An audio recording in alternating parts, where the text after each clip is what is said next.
لا إله إلا الله محمد رسول الله. لا إله إلا الله محمد رسول الله. لا إله إلا الله محمد رسول الله. لا إله إلا الله محمد رسول الله.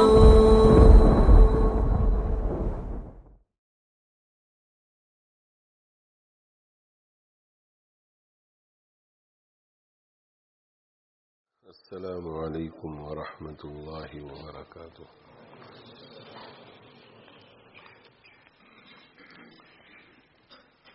اللہ تعالی شانہ کی بے شمار نعمتوں میں ہم گھرے رہتے ہیں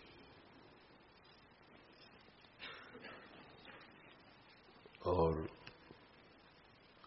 اللہ تعالی شانہ کے احکام میں سے ایک حکم ہے میری نعمتوں پر شکر ادا کرو. تو یہ شکر جو ہے شکر ادا کرنا یہ ضروری ہے. یہ اللہ کا حکم ہے. اب نعمتیں بے شمار ہیں. آنکھیں بھی نعمت ہیں, زبان بھی نعمت ہے, دونوں کان بھی نعمت. زبان کے بغیر تو کوئی بول نہیں سکتا. تو یہ گوشت کے لوتھڑے کا ہونا یہ نعمت. مگر ایسا بھی ضروری نہیں ہے کہ زبان ہو پھر بھی بول سکے. تو زبان کا ہونا نعمت اور زبان میں بولنے کی طاقت کا ہونا یہ الگ نعمت ہے.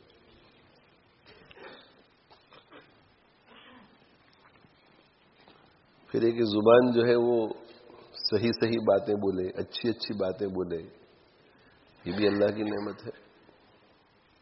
زبان بھی ہے, بولنے کی قوت بھی ہے, اور گناہوں کی باتیں بولتا ہے, نہیں نیکیوں کی باتیں بولتا ہے. یہ ثواب. لایانی میں مبتلا رہتی ہے زبان, نہیں لایانی میں نہیں, اللہ نے اچھے کاموں میں لگایا ہے.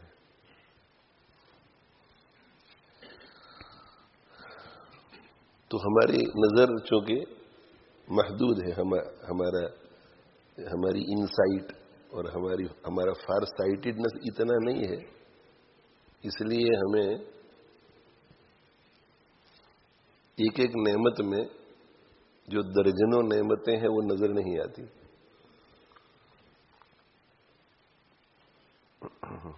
ڈاکٹر عبدالحی عارفی رحمۃ اللہ علیہ فرماتے تھے کہ رزق کا مل جانا, روزی کا مل جانا کھانے کے لیے یہ نعمت ہے.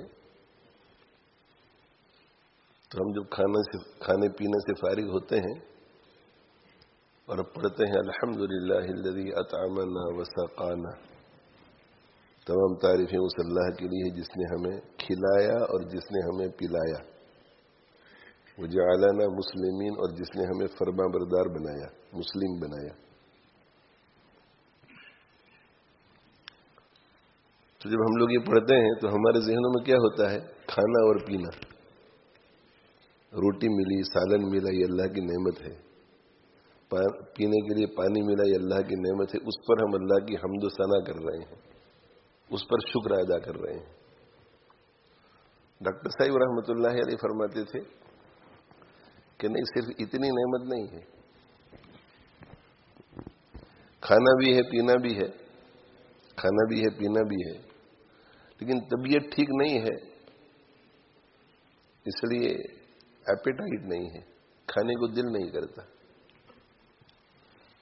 تو آپ نہیں کھا سکتے. ایپیٹائٹ نہیں ہے, پیٹ میں کچھ وزن ہے, گرانی ہے, گیس کی شکایت ہے, الٹیاں ہو رہی ہیں, تو دیکھو کھانے پینے کی نعمتیں ہیں مگر آپ نہیں کھا سکتے. تو کھانا پینا بھی ہے اور کسی قسم کی گرانی نہیں ہے, کسی قسم کی رکاوٹ نہیں ہے, یہ دوسری نعمت ہو گئی. بھئی یہ دونوں نعمتیں ہیں مگر منہ میں چھالے پڑے ہوئے ہوتے, ماؤتھ السرز ہوتے, پھر آپ نہیں کھا سکتے تھے. ایسا بھی نہیں ہے ماشاءاللہ منہ بھی بالکل ٹھیک ٹھاک ہے، السر نہیں ہے، کوئی زخم نہیں ہے، کوئی تکلیف نہیں ہے. کسی بیماری کی وجہ سے منہ کا ذائقہ اور ٹیسٹ بدل گیا، کڑوا لگتا ہے کھانا، پھر آپ کھا نہ سکتے. لیکن الحمدللہ ایسا بھی نہیں، ذائقہ بھی بالکل ٹھیک ہے، ٹیسٹ بدز سب ٹھیک ہے. چلو بھئی یہ سب کچھ ٹھیک ہوتا، لیکن حلق کے اندر کوئی تکلیف ہوتی، تھروٹ میں کوئی تکلیف ہوتی تو پھر نہ کھا سکتے. تو دیکھو ایک ایک نعمت میں کتنی نعمتیں چھپی ہوئی ہوتی ہیں. تو یہ جتنی بھی نعمتیں ہیں ان سب نعمتوں پر شکر واجب ہے. اور نعمتوں پر جو شکر ادا نہیں کرتا وہ ایک واجب چیز کو چھوڑنے والا ہے. لہذا قیامت کے دن اس سے پوچھا جائے گا، ثم لتسألن یومئذ عن النعیم، پھر تم سے ضرور بھی ضرور سوال کیا جائے گا اس دن یعنی قیامت کے دن نعمت کے بارے میں.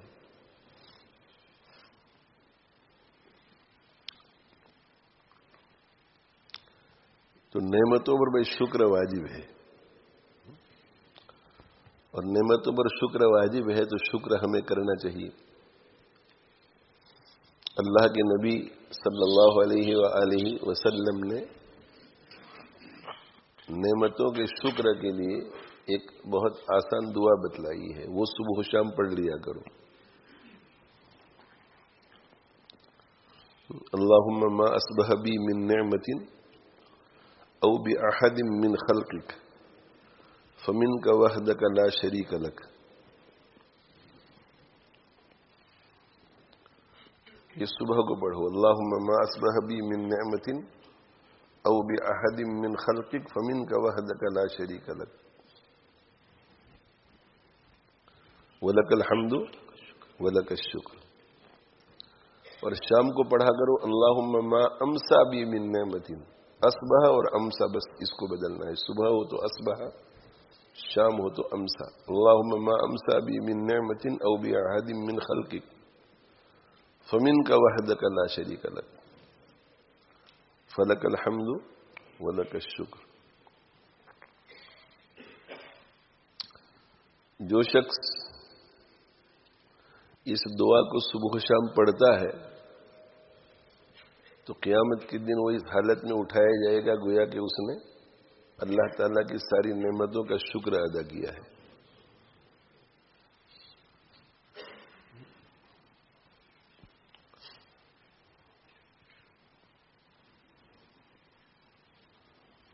اور کھانے کے بعد ایک دعا ہے، الحمدللہ الذی هو اشبعنا وانعم علینا وافضل. الحمدللہ الذی هو اشبعنا وانعم علینا وافضل. جب بھی کوئی شخص کوئی چیز کھاتا ہے پیتا ہے اور اس کے بعد اس دعا کو پڑھتا ہے تو اس دعا کو پڑھنے سے پہلے اس وقت جتنا کھانا کھایا ہے اس کے بارے میں قیامت کے دن سوال نہیں ہوگا. تو بھئی بالغ ہونے سے لے کر مرنے تک اتنا کھاتے پیتے ہیں کہ اگر اسی کا سوال ہو گیا تو پتہ نہیں کیا ہوگا. تو کم سے کم یہ دعا تو پڑھ لیا کرو، الحمدللہ الذی هو اشبعنا وانعم علینا وافضل.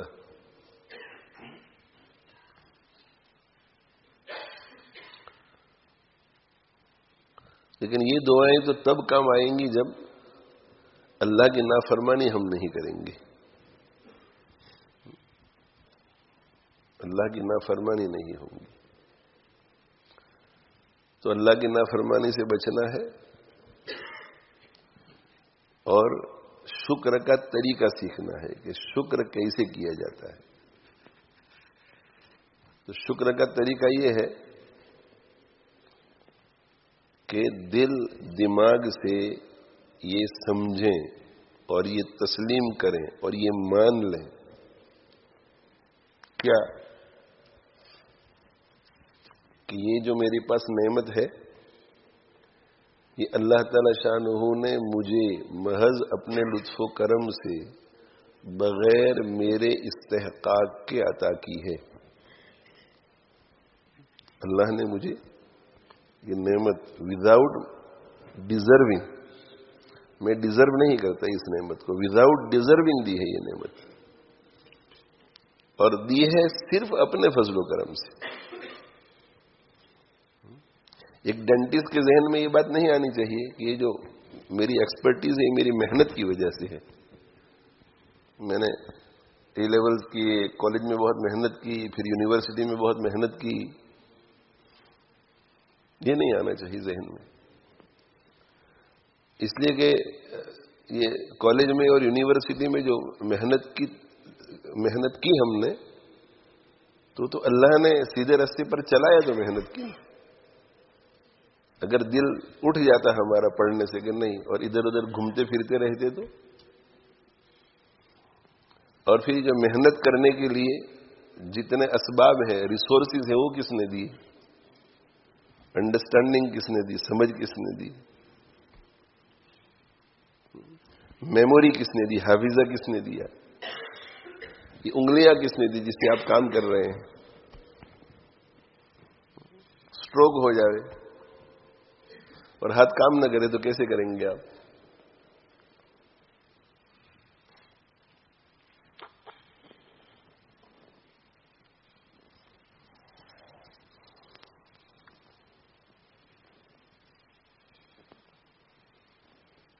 تو سب سے پہلی بات یہ ہے دل دماغ. دل اور دماغ یہ سوچنے کا کام کرتے ہیں، دل اور دماغ. تو دل دماغ سے کیا سوچو؟ دل دماغ سے کیا سوچو؟ یہ سوچو دل دماغ سے کہ یہ نعمت اللہ نے دی ہے اور اس نعمت کے لیے میں نے کچھ کیا نہیں تھا، کچھ نہیں کیا. اللہ نے محض اپنے لطف و کرم سے، only it is through the sheer grace of Allah, while I was undeserving of the نعمت، اللہ نے مجھے نعمت عطا فرمائی. یہ پہلی بات ہے، یہ دل دماغ کا کام ہے. اور زبان کا پھر کیا کام ہے؟ زبان کا کام یہ ہے کہ اس کا اعتراف کرے کہ اللہ کا بہت بڑا شکر ہے کہ اس نے مجھے یہ نعمت عطا فرمائی. اللہ کا بہت بڑا شکر ہے کہ اولاد نصیب فرمائی ہے. اللہ کا بہت بڑا شکر ہے ہم گنہگار ہیں، ہمیں تو کوئی نعمت نہیں ملنی چاہیے، ہم اللہ کی نافرمانی کرتے ہیں، ایک گھونٹ پانی بھی نہیں ملنا چاہیے، پھر بھی اللہ نے بغیر استحقاق کے اولاد کی نعمت عطا فرمائی، بغیر استحقاق کے روزی دی، بغیر ڈیزرونگ ہونے کے اللہ نے گاڑی دی، بغیر ڈیزرونگ ہونے کے صحت دی.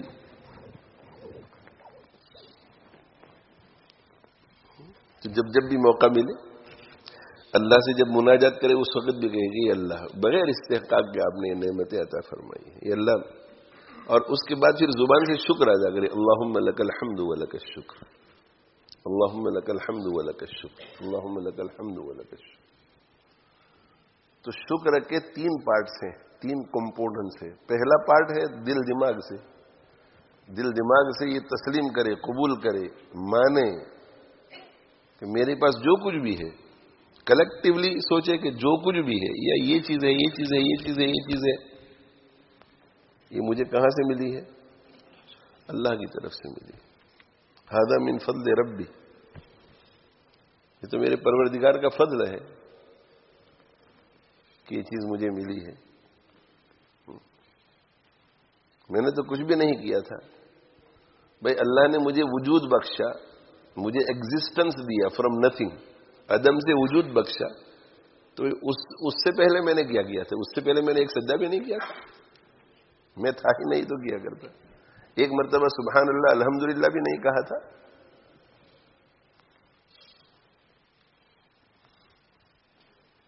اس لیے بغیر استحقاق کے، بغیر ڈیزرونگ ہونے کے، محض اپنے لطف و کرم سے حق تعالی شانہ نے یہ چیز مجھے دی ہے. اور پھر زبان سے بھی اس کا کبھی کبھی دوستوں کے سامنے بھی اعتراف کرے، اپنی بیوی کے سامنے بھی اعتراف کرے، اپنے دوستوں کے سامنے بھی ہے، سب اللہ کا شکر ہے، سب اللہ کا فضل ہے، سب اللہ کا احسان ہے. بھائی میں کہاں ڈیزرونگ ہوں. اور اس کے ساتھ ساتھ اللہ کا شکر بھی ادا کرے. اللہم لک الحمد ولک الشکر. اے اللہ، آپ تمام شکر آپ کے لیے ہے، تمام تعریفیں آپ کے لیے ہیں. یہ تو ہو گیا دل دماغ کا اور زبان کا شکر. اور تیسرا کمپوننٹ ہے پوری باڈی کا شکر. پوری باڈی کا شکر یہ ہے کہ اب یہ باڈی کو چاہیے کہ جو نعمت ملی ہے اس کو اس طرح استعمال کرے کہ اللہ کی نافرمانی نہ ہو.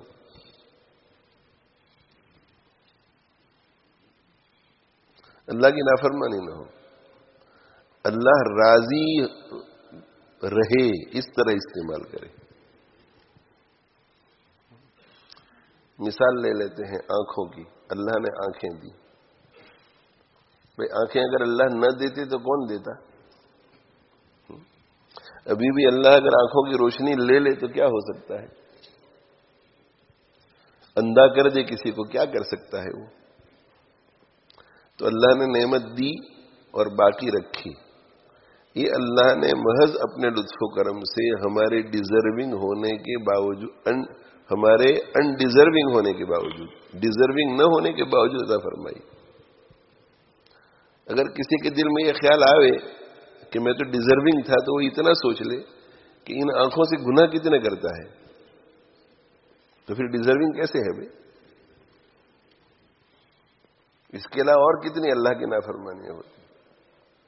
اللہ نے آنکھیں عطا فرمائی. یہ پہلا پوائنٹ شکر کا. یہ سوچنے کے بعد پھر کہے دل کی گہرائی سے کہ اللہم لک الحمد ولک الشکر، اللہم لک الحمد ولک الشکر. اور کبھی کبھی دوستوں کے سامنے بھی کہے، مخلوق کے سامنے بھی کہے کہ اللہ کتنا کریم ہے کہ اس نے آنکھیں عطا فرمائی ہے. اللہ کتنا کریم ہے، اس نے آنکھیں عطا فرمائی. اللہ کتنا کریم ہے، اس نے آنکھیں عطا فرمائی.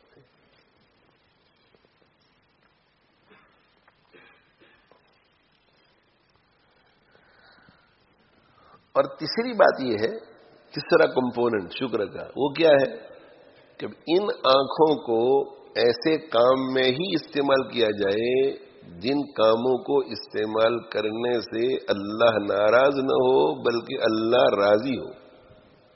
یعنی ان آنکھوں سے گناہ نہ کیا جائے. اب کمپلیٹ شکر ادا ہوا. اب ہم ایسا اگر شکر ادا ہوا کہ تینوں کمپوننٹس ہے، تو اب ہم اس بشارت کے مستحق ہوئی لئن شکرتم لازیدنکم. اگر تم شکر ادا کرو گے تو میں تمہیں مزید دوں گا. اور اگر ان تین میں سے کسی جگہ خامی ہے تو پھر یہ وعید ہے وَلَئِن كَفَرْتُمْ إِنَّ عَذَابِي لَشَدِيدٌ. اور اگر تم ناشکری کرو گے تو ناشکری ہوئی. دل دماغ سے یا تو سوچا ہی نہیں، دل دماغ سے سوچا تو زبان سے اللہم لک الحمد ولک الشکر وغیرہ نہیں کہا، یا زبان سے کہا تو نعمت کو اللہ کی نافرمانی میں استعمال کر رہے ہیں، تو یہ تو ناشکری ہوئی. اور جب ناشکری ہوگی تو اللہ کیا فرماتے ہیں؟ ان عذابی لشدید، بے شک میرا عذاب سخت ہے.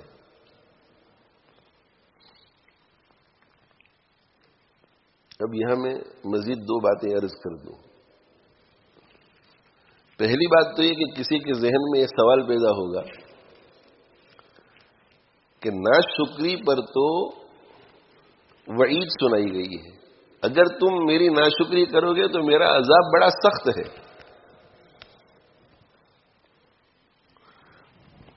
تو ہم تو آنکھوں کو غلط کاموں میں استعمال کر رہے ہیں، کوئی بھی عذاب نہیں ہے. کانوں کو غلط کاموں میں استعمال کر رہے ہیں تو شکر تو نہیں ہوا نا، ناشکری ہوئی. کانوں کو اگر اللہ کی نافرمانی کے لیے استعمال ہم کرتے ہیں تو یہ ناشکری، اور ناشکری ہے تو ان عذابی لشدید، بے شک میرا عذاب بڑا سخت ہے، شدید ہے عذاب. آنکھوں کے گناہ کرتے ہیں تو یہ ناشکری ہوئی تو عذاب سخت ہے. تو اکثر لوگ ایسا کہیں گے کہ بھئی ہم نے تو کوئی عذاب نہیں دیکھا.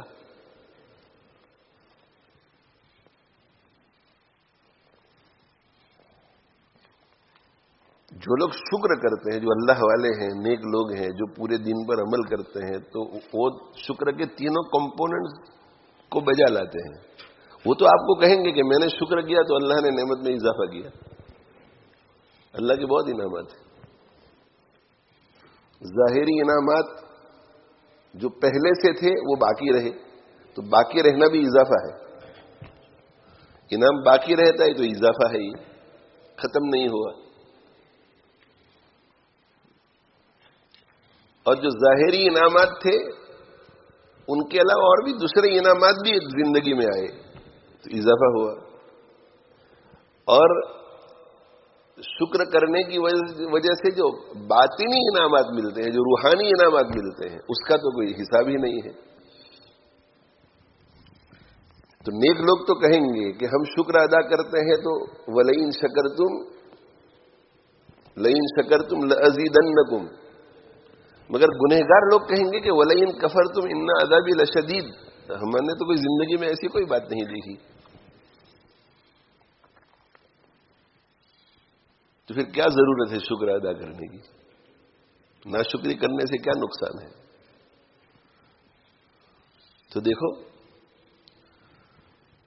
یہ دو باتیں ہیں اس میں. پہلی بات تو یہ ہے کہ ہو سکتا ہے کہ میں اور آپ اللہ کے کسی عذاب میں گرفتار ہیں مگر ہمیں احساس نہ ہو.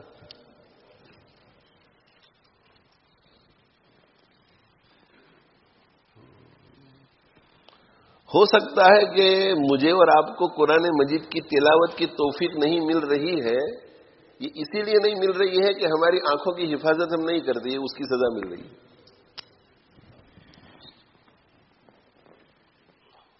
ہو سکتا ہے کہ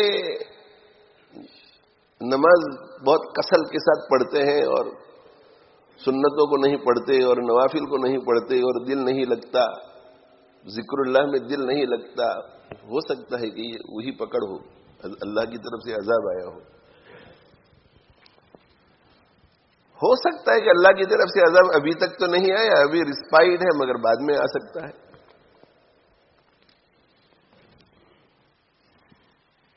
ایک بات تو یہ ہے. اور دوسری بات یہ ہے کہ اگر مان لیتے ہیں کہ کوئی نہ ظاہری عذاب آیا ہے، نہ باطنی عذاب آیا ہے، نہ دنیاوی عذاب آیا ہے، نہ دینی عذاب آیا ہے، تو پھر یہ بھی اللہ کی ایک نعمت ہے، ایک اللہ کی اور نعمت ہے. تو جو اللہ ناشکری پر پکڑ کرنے کے بجائے مزید نعمت دیتا ہے، اس کا کتنا شکر ادا کرنا چاہیے.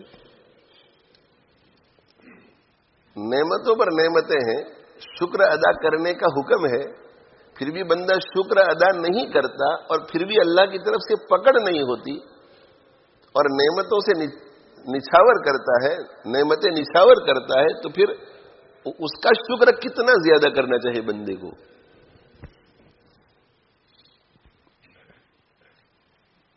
اور قرآن مجید کی آیت میں اسی کی طرف اشارہ بھی ہے. اگر تم شکر ادا کرو گے تو میں ضرور بھی ضرور نعمتوں میں اضافہ کروں گا. لیکن جب ناشکری کی بات آئی تو ایسا نہیں فرمایا کہ اور اگر تم ناشکری کرو گے تو میں ضرور بھی ضرور سزا دوں گا، ایسا نہیں کہا. اگر تم ناشکری کرو گے تو میرا عذاب سخت ہے، یعنی ہو سکتا ہے میرا عذاب بہت سخت ہے، تو میں عذاب دینے پر آؤں تو بہت سخت ہوگا، لیکن ہو سکتا ہے کہ میں عذاب نہ دوں اور تم کو چانس دوں. مگر اس کا مطلب یہ نہیں کہ اب تک عذاب نہیں آئے ہیں تو کل بھی نہیں آئے گا اور پرسوں بھی نہیں آئے گا اور ترسوں بھی نہیں آئے گا اور موت کے وقت بھی نہ آئے. بعض گناہ ایسے ہوتے ہیں کہ اس کی پکڑ فوراً نہیں ہوتی، موت کے وقت ہوتی ہے. بہت سے گناہ ایسے ہوتے ہیں کہ قبر میں پکڑ ہوتی ہے، حشر میں پکڑ ہوتی ہے، پل صراط پر پکڑ ہوتی ہے، جہنم میں پھینکے جائیں گے.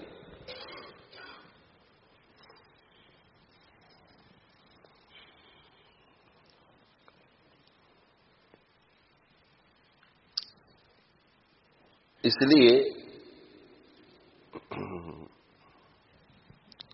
ہمیں کیا کرنا ہے بھائی؟ تمام نعمتوں پر شکر ادا کرنا ہے. ٹھیک ہے جی. اور شکر ادا نہیں ہو سکتا بندے کے دل دماغ میں جب یہ بات آ جائے کہ اللہ کی نعمتیں اتنی ہیں کہ میں شکر ہی ادا نہیں کر سکتا، تو تب سمجھو کہ اب یہ نعمتوں کو سمجھا ہے اور شکر کو بھی سمجھا ہے، اور اب اس نے شکر کے مفہوم کو سمجھ کر یہ شکر کو بجا لایا ہے.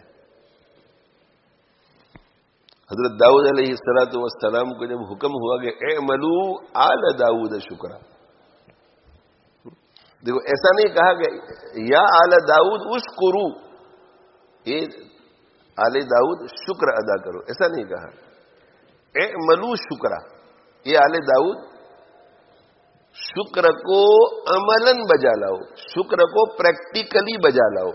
اس کا مطلب یہ کہ صرف زبان سے اللہم لک الحمد ولک شکر مت کہنا، جو نعمت میں نے تم کو دی ہے اس کو استعمال کرنا میری مرضی میں، میری مرضی کے مطابق استعمال کرنا، عملاً شکر ادا کرو. تو داؤد علیہ السلام پیغمبر تھے، شکر کی حقیقت سے واقف تھے. انہوں نے اللہ تعالی شانہ کا دل دماغ سے بھی شکر ادا کیا، زبان سے بھی شکر ادا کیا. اور پیغمبر گناہ تو کر نہیں سکتا، اس لیے پہلے ہی سے اس نعمت کا استعمال تو صحیح طریقے سے تھا. تو دل دماغ اور زبان سے شکر ادا کر کے جب وہ فارغ ہوئے، پتہ نہیں کن کن الفاظ سے اللہ کا شکر ادا کیا ہوگا، اللہ کی حمد و ثنا میں کیا گیا الفاظ استعمال کیے ہوں گے. جب فارغ ہو گئے تو خیال آیا دل میں. دیکھو میرے بھائیوں، جتنا زیادہ ہم اللہ کو یاد کریں گے، جتنی زیادہ اللہ کی فرما برداری کریں گے، جتنے زیادہ گناہوں سے دور رہیں گے، جتنے زیادہ بری صحبتوں سے، بری جگہوں سے، برے کاموں سے، بری سوچ سے دور رہیں گے، اتنا ہی زیادہ اللہ تعالی شانہ کی طرف سے خود ہماری رہنمائی ہوگی. دل میں عجیب عجیب خیالات آئیں گے، بہت اچھے اچھے خیالات آئیں گے. دعا میں بھی ایسے ایسے جملے آئیں گے کہ ہم حیران ہو جائیں گے کہ میں نے سوچا نہیں تھا اور یہ بات آ گئی میری زبان پر. اللہ کے راستے میں خرچ کرتے ہوئے ایسے ایسے خیالات آ جائیں گے کہ ایسے خرچ کرو، اس نیت سے خرچ کرو، یہاں خرچ کرو. فَأَمَّا مَنْ آتَى وَاتَّقَى وَصَدَّقَ بِالْحُسْنَى فَسَنُيَسِّرُهُ لِلْيُسْرَى. جو جتنا دین پر عمل کرتا ہے اتنی ہی توفیق اللہ کی طرف سے بڑھتی چلی جاتی ہے، الہام ہوتے ہیں اس کے قلب پر.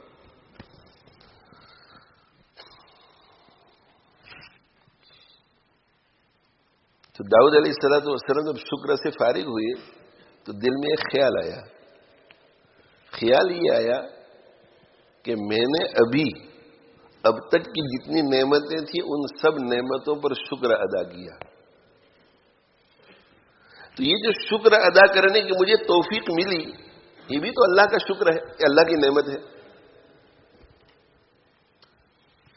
تو اب تک جتنی نعمتیں اللہ نے دی تھی ان نعمتوں پر میں نے شکر ادا کیا.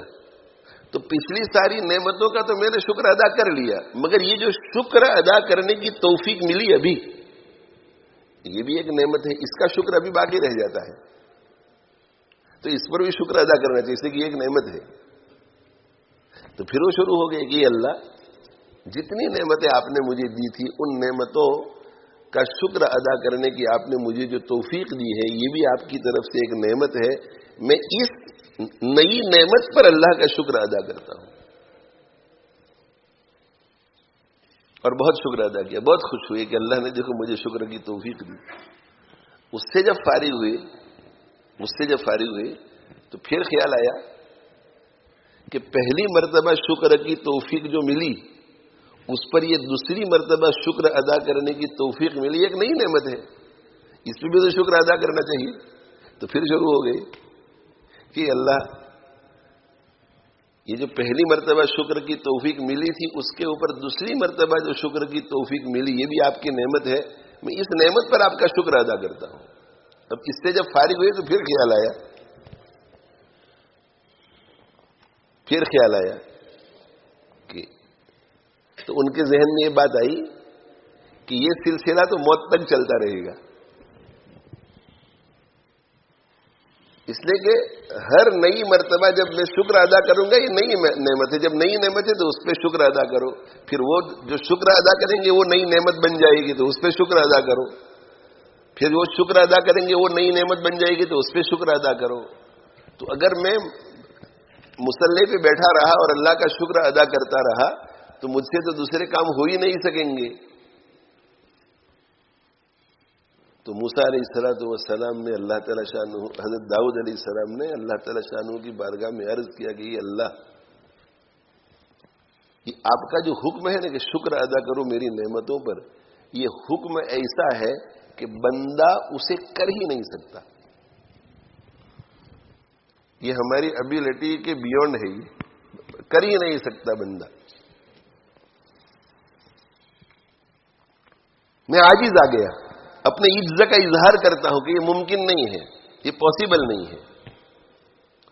تو اللہ تعالیٰ شانہ نے حضرت جبریل علیہ السلام کو بھیجا اور کہا کہ جا کر کے میرے داؤد سے کہو کہ یا داؤد الآن شکرتنی، تو کب سے میرا شکر ادا کر رہا ہے اور یہ سمجھ کر شکر ادا کر رہا ہے کہ میں شکر ادا کر رہا ہوں، میں شکر ادا کر رہا ہوں، میں شکر ادا کر رہا ہوں. اس وقت حقیقی معنی میں تو شکر نہیں ادا کر رہا تھا. جب تو نے اپنے آپ کو عاجز محسوس کر لیا کہ میں شکر ادا نہیں کر سکتا، تب جا کر کے حقیقی معنی میں تو نے شکر ادا کیا.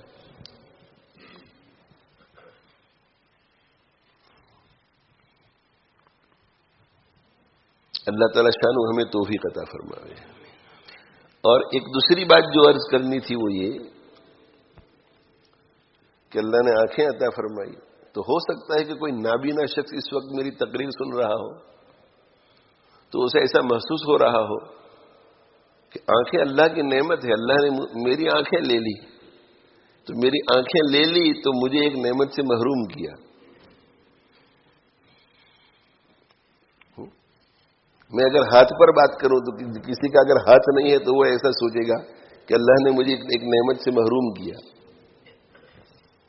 تو جواب اس کا یہ ہے کہ جتنی بھی ظاہری اور مادی اور دنیاوی نعمتیں ہیں نا، دین کا معاملہ الگ ہے، لیکن یہ جتنے ظاہری یہ نعمتیں ہیں تو اللہ یہ نعمتیں دیتا ہے تب بھی نعمت، اور اللہ لیتا ہے تب بھی نعمت. جن کو آنکھیں دیتا ہے تو ایک اینگل سے ان کے لیے نعمت، اور آنکھیں جن کی لے لیتا ہے ان کے لیے دوسرے اینگل سے نعمت.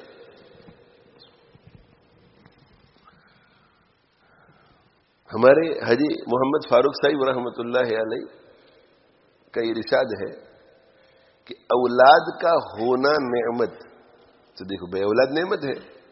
جن کے پاس اولاد نہیں ہوتی ان کو محرومی کا احساس ہوتا ہے کہ ہمارے پاس اولاد نہیں ہے. تو جن کے پاس اولاد ہے ان کے لیے اولاد نعمت، اور جن کے پاس اولاد نہیں ہے ان کے لیے اولاد کا نہ ہونا نعمت. اولاد نعمت، حاجی صاحب فرماتے تھے رحمہ اللہ تعالی کہ اولاد کا ہونا نعمت اور اولاد کا نہ ہونا رحمت. اولاد کا ہونا نعمت، اولاد کا نہ ہونا رحمت. اللہ تعالیٰ شانو کبھی کبھی اولاد اس لیے نہیں دیتے، اپنی مصلحت ہوتی ہے، ان کے علم میں ہوتا ہے کہ اس کے یہاں اگر اولاد ہوئی تو بہت پریشان کرے گی، کہ برداشت نہیں کر سکیں گے یہ دونوں. اور بھی بہت ساری مصلحتیں ہوتی ہیں. حضرت تھانوی رحمۃ اللہ علیہ فرماتے ہیں کہ حاجی صاحب رحمۃ اللہ علیہ کی یہاں اولاد نہیں تھی. حاجی امداد اللہ مہاجر مکی رحمۃ اللہ علیہ، حضرت تھانوی رحمۃ اللہ علیہ فرماتے ہیں کہ حضرت نے مجھ سے ایک مرتبہ فرمایا، غالباً حضرت تھانوی رحمۃ اللہ علیہ کے خاندان کی کسی عورت کے بارے میں، کہ وہ تمہاری خالہ یا فلانی وہ یہ کہہ رہی ہے کہ اشرف علی کے یہاں اولاد اس لیے نہیں ہوتی کہ تم دعا نہیں کرتے اس کے لیے. یہ تھانوی رحمۃ اللہ علیہ فرماتے ہیں. تو حضرت نے فرمایا کہ اگر تم چاہو تو میں دعا کروں،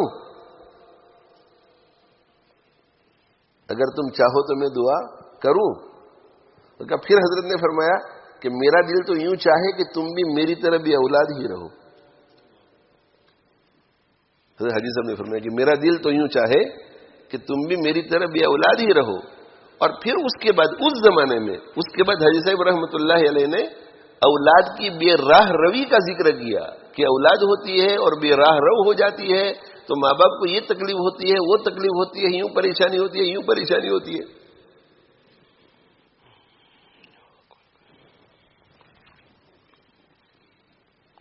میں یہ نہیں کہتا کہ اولاد کا ہونا نعمت نہیں ہے، نہیں، اولاد کسی کو اللہ دے تو بھی نعمت اور نہ دے تو بھی نعمت.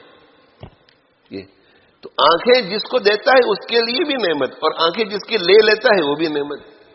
بھائی جن کو اللہ آنکھیں دیتا ہے اسے گناہوں سے آنکھوں کی حفاظت کرنی پڑے گی، بہت محنت کرنی پڑے گی، اور نظر بد سے بچاؤ، غلط چیزیں دیکھنے سے بچاؤ. اب جس کی آنکھیں ہی نہیں ہے اس کے لیے تو یہ مسئلہ ہے ہی نہیں نا.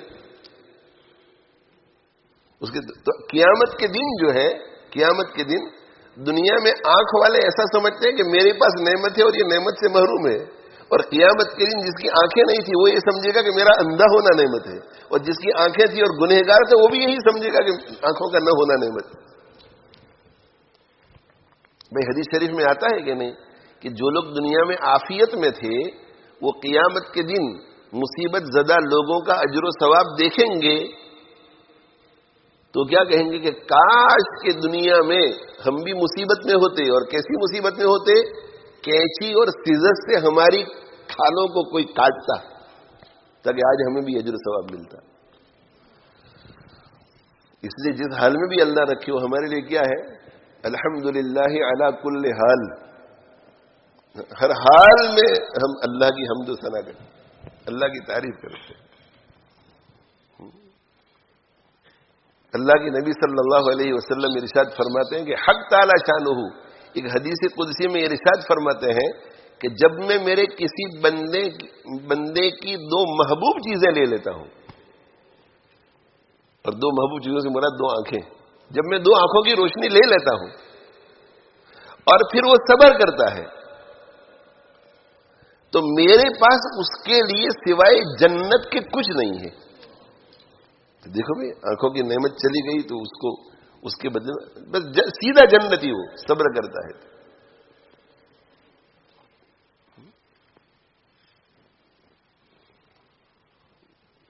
حدیث شریف میں آتا ہے کہ جب کسی کے یہاں چھوٹا بچہ چھوٹی بچی جو بہت پیارے ہوتے ہیں 2 سال 3 سال 4 سال 5 سال کے انتقال ہو جاتا ہے، انتقال ہو جاتا ہے تو حق تعالی شانہ پوچھتے ہیں فرشتے کو کہ تم نے اس کے دل کے ٹکڑے کو لے لیا، قبضتم ثمرۃ فؤادہ، اس کے دل کے پھل کو لے لیا، خاص چیز کو لے لیا. تو میرے بندے نے اس وقت کیا کہا؟ تو کیا آپ کے بندے نے آپ کا ذکر کیا، آپ کو یاد کیا، انا للہ و انا الیہ راجعون پڑھا، آپ کی تعریف کی کہ اللہ جو کچھ کرتے ہیں ٹھیک ہی کرتے ہیں، یعنی کوئی اعتراض نہیں کیا. تو دیکھو بچہ لے لیا نا تو ایک نعمت چلی گئی نا جی.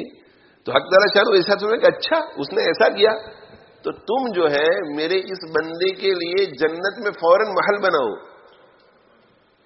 اور فوراً محل بناؤ، اور محل بنا کر کے اس کا نام بیت الحمد رکھو، دار الحمد رکھو، حمد کا گھر. یعنی حمد کے نتیجے میں میرا ذکر اور میری تعریف کرنے کے نتیجے میں یہ ملا اس کو. تو دیکھو بچہ چلا گیا تو وہ تو سیدھا جنت میں جائے گا، اور اس کے بدلے میں ہمیں بھی جنت مل گئی. میرا ایک جملہ ہمیشہ آپ یاد رکھو، اللہ کبھی کسی بندے سے لیتا نہیں، اللہ دیتا ہی ہے. خالق کائنات بندے سے کچھ لے، یہ کیسے ہو سکتا ہے؟ لیتا نہیں، دیتا ہی ہے. اگر وہ لیتا بھی ہے تو اس سے اچھی چیز دینے کے لیے لیتا ہے. کچھ لیتا ہے تو دینے، صحت لے لیتا ہے اور صحت لے لینے کے نتیجے میں گناہ معاف ہو جاتے ہیں، درجے بلند ہوتے ہیں. تو دیکھو چھوٹی چیز لی اور بڑی چیز دے دی. بچپن میں بچہ انتقال کر جاتا ہے، دیکھو بچہ لے لیا، مگر وہ قیامت کے دن سفارش کرے گا. اللہ کے نبی صلی اللہ علیہ وسلم ارشاد فرماتے ہیں کہ بچپن میں اگر بچے کا انتقال ہو جاتا ہے،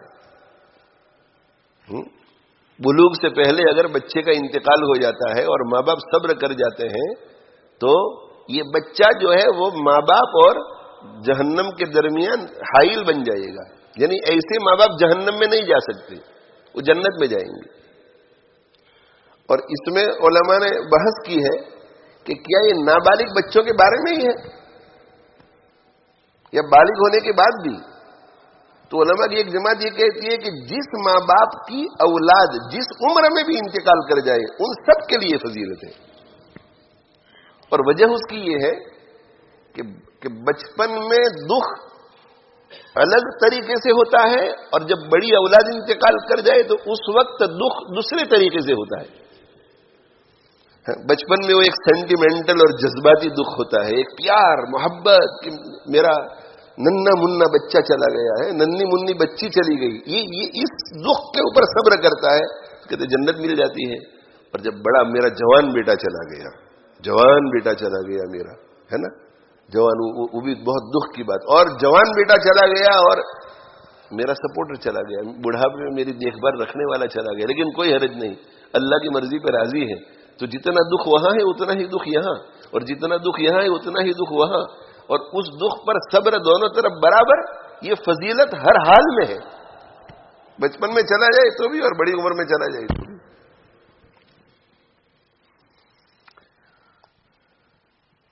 تو بس بھائی ہمیں جو ہے جو کچھ اللہ دیتا ہے اس پر شکر کرنا ہے, اور اللہ جو نہیں دیتا ہے اس پر کیا کرنا ہے, بولو بھائی, صبر کرنا ہے. اللہ جو کچھ دیتا ہے اس پر شکر کرنا ہے, اور اللہ جب کوئی چیز لے لیتا ہے تو اس پر بھی کیا ہے, اس پر صبر کرنا ہے. یہ شکر اور صبر یہ دو پہیے ہیں ہماری جنت کی گاڑی کے, یہ دو ٹائر ہیں جو ہمیں سیدھے جنت میں پہنچائیں گے بھائی, ٹھیک ہے. اور جو ترقی پھر کرتے ہیں تو ترقی کرنے کے بعد جو ہے وہ مقام صبر سے نکل کر مقام شکر میں پہنچ جاتے ہیں, پھر وہ شاکرین ہو جاتے ہیں. اور جہاں صبر کرنا ہوتا ہے وہاں بھی وہ شکر ادا کرتے ہیں. مجھے آپ کو فلو ہو جائے, بخار ہو جائے, کمر میں درد ہے, سر میں درد ہے, تو ہمیں کیا کرنا پڑتا ہے, صبر کرنا پڑتا ہے. لیکن جو ترقی کر کے روحانیت میں اللہ کے مقربین ہو جاتے ہیں صبر کر کر کے, صبر کر کر کے, تو پھر وہ شکر کرتے ہیں. کیا شکر کرتے ہیں, ان کو فلو ہو جاتا ہے, سر میں درد, کمر میں درد, جسم میں درد, نیند نہیں آ رہی ہے, کھانسی بہت ہو رہی ہے, تو اللہ کا شکر ادا کرتے ہیں کہ اللہ تیرا شکر ادا کرتا ہوں, میں تیرا نالائق بندہ ہوں, مجھے تو بڑی بیماری کی سزا ملنی چاہیے تھی, آپ نے چھوٹی بیماری ہی پر اکتفا کیا, آپ کا شکر ادا کرتا ہوں. حضرت ابو عثمان حیری رحمہ اللہ تعالی, جلیل القدر ولی اللہ کے ابو عثمان حیری رحمہ اللہ تعالی, بہت بڑے بزرگ. وہ کسی جگہ جا رہے تھے تو کوئی ایسی عمارت تھی جس میں 2-3 فلور تھے, تو اوپر کے فلور میں سے کھڑکی میں سے کسی نے باہر گندگی پھینکی, چولہے کی راکھ پھینکی یا کوئی گندا پانی پھینکا, تو حضرت کے کپڑے پر گرا, حضرت کے بدن پر, کپڑوں پر گرا. یہ آداب المعاشرت کے خلاف ہے. یہ شارٹ کٹ نہیں لینے کا کہ اوپر سے یوں کر کے یوں پھینک دیا باہر, بھائی نیچے اترو, نیچے اتر کر کے پھینکو اسے. یہ ناجائز ہے, اس لیے کہ اس سے دوسروں کو تکلیف پہنچتی ہے. تو ابو عثمان حیری رحمۃ اللہ علیہ پر جب وہ راکھ پھینکی گئی یا گندگی پھینکی گئی تو اس کے گرتے ہی سجدے میں گر گئے. آپ سجدے میں گر گئے, سجدے میں گر گئے. اب جو متعلقین تھے دائیں بائیں آگے پیچھے, مریدین تھے اور شاگرد تھے, وہ بڑے حیران کہ حضرت سجدے میں کیا کر رہے ہیں, غصے ہونا چاہیے. حضرت کو سجدہ کر لینے دیا, بہت دیر تک سجدے میں پڑے رہے, اور پھر اٹھے سجدے سے, اور سجدے سے اٹھ کر ان کو ٹھنڈا کیا, وہ جو غصے میں تھے وہ, اور ان سے کہا کہ میں سجدے شکر بجا لایا ہوں, میں نے شکر ادا کیا ہے, اور شکر اس لیے ادا کیا کہ میں تو اتنا گنہگار ہوں کہ میرے اوپر تو آسمان سے آگ کے انگارے گرنے چاہیے تھے. یہ اللہ نے میرے اوپر فضل کیا کہ انگاروں سے بچا کر راکھ پر اکتفا کیا, بس چولہے کی راکھ کی پڑی ہے میرے اوپر, اس لیے میں شکر بجا لایا اللہ. تو صبر کے موڈ سے آگے چلے جاتے ہیں, اور ہر چیز میں شکر شکر کہ شکر ہے تیرا. ان کو ایسا ہوتا ہے کہ میں تو قابل ہی نہیں ہوں کسی چیز کا. شکر ہے تیرا خدایا میں تو اس قابل نہ تھا. شاہ نفیس حسینی صاحب رحمۃ اللہ علیہ کی ہے نا, جب وہ حرمین شریفین حاضری ان کی ہوئی تھی تو اس وقت یہ نظم منظوم ہوئی تھی. شکر ہے تیرا خدایا میں تو اس قابل نہ تھا. یعنی میں یہاں جو مکہ مکرمہ میں آیا ہوں، مدینہ منورہ میں آیا ہوں، میں تو قابل ہی نہیں تھا. میں تو قابل ہی نہیں تھا. ہم جانے سے پہلے بھی ابھی تو گئے نہیں ہے، ابھی تو عمرہ ہوا نہیں ہے، مگر اندر جو جذبات ہیں وہ ہر شخص اپنا محاسبہ کرے کہ میں جو لوگوں کو کہہ رہا ہوں کہ پلیز میک دعا for me, I am going for عمرہ نیکسٹ ویک، تو وہ دعا کے لیے کہہ رہا ہے یا اعلان کرنے کے لیے کہہ رہا ہے؟ اپنے خود پوچھے، خود جج اور جوری بنے. لوگوں کو اطلاع کیوں کرتا ہے بھائی؟ دعا حقیقت میں دعا کے لیے کہہ رہا ہے یا دعا کے بہانے سے اطلاع کر رہا ہے کہ میں بھی عمرے کے لیے جا رہا ہوں؟ یعنی عمرے کے لیے جانے سے پہلے ہی عمرہ تو خراب ہو گیا، اور آنے کے بعد بھی کہ میں عمرے کے لیے گیا تھا، عمرے کے لیے گیا تھا، عمرے کے لیے گیا تھا. زمزم کھجور کے لیے گھر آنا میں عمرے کے لیے گیا تھا، زمزم کھجور کے لیے گھر آنا عمرے کے لیے گیا تھا. اور وہاں کیا ہے؟ شکر ہے تیرا خدایا میں تو اس قابل نہ تھا. گرد کعبے کے پھرایا، گرد کعبے کے پھرایا میں تو اس قابل نہ تھا. بس پوری وہ اسی طرح.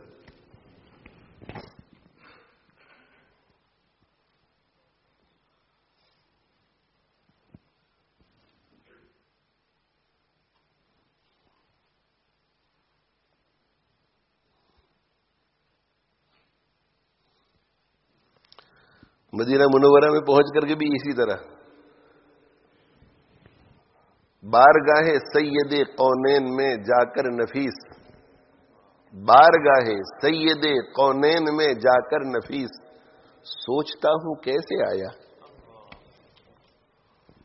یہاں میں کیسے پہنچ گیا؟ ہمیں فخر ہوتا ہے کہ میں مدینہ گیا، مکہ گیا. بارگاہ سید کونین میں جا کر نفیس، دونوں جہان کے سردار کی بارگاہ میں جا کر اے نفیس سوچتا ہوں کیسے آیا. میں سوچتا ہوں کہ میں کیسے یہاں کیسے پہنچ گیا. میں تو اس قابل نہ تھا. تیرے فضل ہی سے پہنچا یہ تیرا کرم ہے مولا، تیرے فضل ہی سے پہنچا یہ تیرا کرم ہے مولا. کہاں میں کہاں مدینہ یہ تیرا کرم ہے مولا. یہیں زندگی گزاروں یہاں موت مجھ کو آئے، یہاں مر کے خاک ہونا یہی اصل میں ہے جینا، یہ تیرا کرم ہے مولا.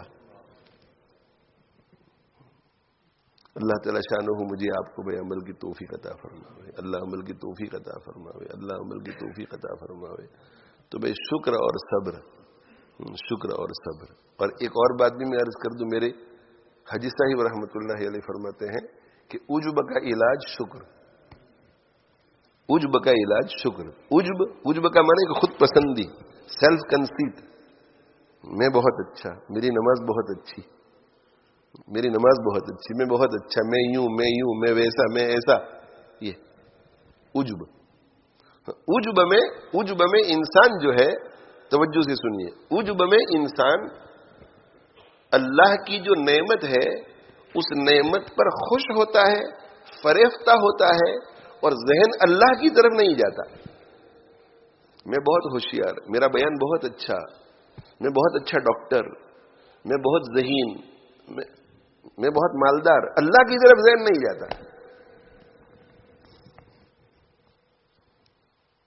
اللہ کی طرف ذہن نہیں جاتا، اور نعمت کو خود کی مایا اور خود کی متاع اور خود کی کمائی ہوئی چیز سمجھ کر اندر خوش ہوتا رہتا ہے. یہ ہے عجب. اور جب یہ بیماری ترقی کرتی ہے تو اس کو خود کی سمجھتا ہے، اور خود کی سمجھ کر کے دوسروں کے ساتھ کمپیئر کرتا ہے، اپنے آپ کو مقابلہ کرتا ہے، اور ذہن میں یہ بات آتی ہے کہ یہ مجھ سے انفیریئر ہے، یہ کبر ہے. کسی کے پاس کوئی نعمت ہے، نعمت، اس نعمت کے بارے میں ایک تو ہے نا کہ نعمت، بہت سے لوگ پوچھتے ہیں کہ بھائی آدمی کے پاس نعمت ہے تو وہ کیسے سمجھے کہ نعمت نہیں ہے. دل میں خوشی تو ہوگی نا، تو کوئی خوش ہونا چاہیے، مگر کس طرح خوش ہو کہ اللہ نے میرے پاس یہ نعمت ہے مگر میرے اللہ نے دی ہے. میرے اللہ نے ان کو نہیں دی، ان کو نہیں دی، ان کو نہیں دی، ان کو نہیں، مجھے دی. اس پر میں خوش ہو رہا ہوں کہ اللہ نے مجھے دی، اور ڈرتا ہوں کہ اللہ چاہے تو یہ نعمت مجھ سے لے کر آج ہی ان کو دے دے، اور ان کو دے دے، اور ان کو دے دے، اور ان کو دے دے. بس یہ شکر ہو گیا، اللہ کی طرف منسوب کر دیا. اب عجب بھی نہیں ہے، کبر بھی نہیں ہے، سمجھے؟ اور عجب اور کبر، عجب میں کسی کے ساتھ مقابلہ نہیں ہوتا، صرف اپنے اندر ہی رہتا ہے وہ کہ میری قرات بہت عمدہ ہے، میں بہت اچھا پڑھتا ہوں، اور میری آواز، میں نے محنت کی ہے، میں قاری بنا ہوں. اللہ نے ھذا من فضل ربی نہیں ہوتا، ذہن میں یہ بات نہیں ہوتی. اور کبر میں کیا ہوتا ہے؟ کبر میں یہ ہوتا ہے کہ میرے پاس ہے، میرے سم تھنگ میں، اور دیکھو یہ انفیریئر ہے، یہ مجھ سے کم گھٹیا، کم درجے کا. دوسرے کے ساتھ مقابلہ، دوسروں کو حقیر سمجھنا، خود کو اس سے بہتر سمجھنا کسی نعمت میں جو اللہ نے دی ہے، مگر اللہ کی طرف ذہن کا نہ جانا. تو ہمارے حاجی صاحب رحمۃ اللہ علیہ فرماتے تھے کہ عجب سے اگر نکلنا ہو تو اس کا علاج کیا ہے؟ شکر. اس لیے کہ جب شکر کریں گے تو سب سے پہلے کیا کرنا پڑے گا؟ یہ نعمت اللہ نے مجھے دی ہے محض اپنے لطف و کرم سے، بغیر میرے استحقاق کے. بس عجب کی جڑ کٹ گئی. تو اس پر سے آگے میں یہ عرض کرتا ہوں کہ شکر جو ہے وہ جس طرح عجب کا علاج ہے، کبر کا بھی علاج ہے، دونوں کا علاج ہے. اللہ تعالیٰ شانہ مجھے آپ کو عمل کی توفیق عطا فرماوے. اللہ عمل کی توفیق دے اور خوب شکر کی توفیق دے. شکر میں میرے حاجی صاحب رحمۃ اللہ علیہ فرماتے تھے کہ نعمتوں میں ڈوبے ہوئے ہیں، اس لیے شکر میں بھی ڈوب جانا چاہیے. نعمتوں میں ڈوبے ہیں تو شکر میں ڈوب جانا چاہیے.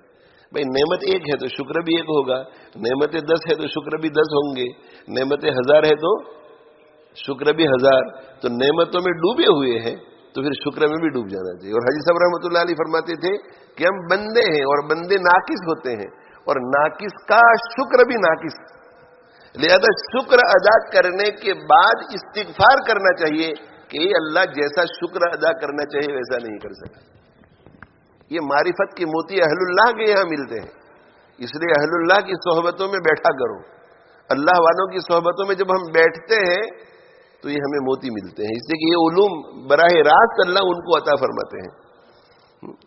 نہ کتابوں سے، نہ وعظوں سے، نہ زر سے پیدا دین ہوتا ہے، بزرگوں کی نظر سے پیدا. اللہ تعالیٰ شانہ مجھے آپ کو عمل کی توفیق دے، اور ذکر اللہ کی بھی کثرت ہو. ذکر اللہ کی برکت سے ناشکری سے انسان بچتا ہے اور شکر زندگی میں آتا ہے، بے صبری سے بچتا ہے اور صبر زندگی میں آتا ہے. جتنی برائیاں ہیں اس ذکر کی برکت سے دور ہوتی ہیں اور اچھائیاں آتی ہیں. اللہ تعالیٰ مجھے آپ کو عمل کی توفیق دے. وآخر دعوانا الحمد للہ رب العالمین، وصلی اللہ علی نبینا محمد وعلی آلہ واصحابہ اجمعین.